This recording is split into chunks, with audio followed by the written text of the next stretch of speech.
so next problem is this. Okay, for a continuous time LTA system, impulse response is this, output is given, and you have to find the input x of t. So this I will give it as homework. Okay, it's many problems we have solved, and hence you take this as homework. But how do you solve this here?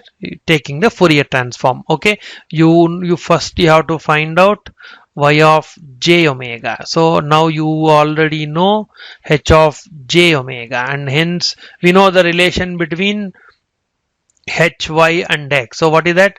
H of j omega is equal to y of j omega divided by x of j omega. So now we can write y of j omega equal to x of j omega multiplied with h of j omega. So y of j omega you can find out, h of j omega you can find out, and from that we can find x of j omega. Take the inverse Fourier transform, you get x of t. Okay, I will leave that as homework. Yes, so next problem is this. Okay, a function f of t is shown in the figure. The Fourier transform f of omega of f of t is dash. Okay, so they are talking about the conjugation properties. Okay, yes, what is given here, f of t, if you look at this little bit carefully, this fellow is real.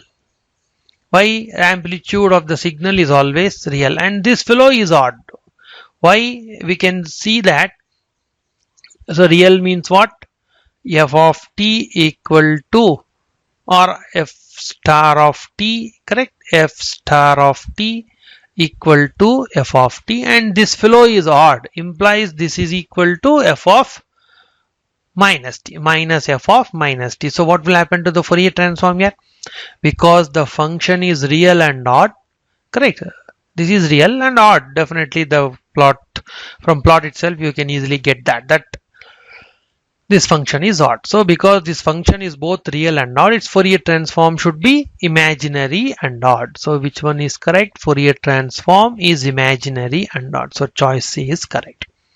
Okay, so Fourier transform is imaginary and odd. Why? Because the original signal f of t is real and odd. Okay, so that's easy problem.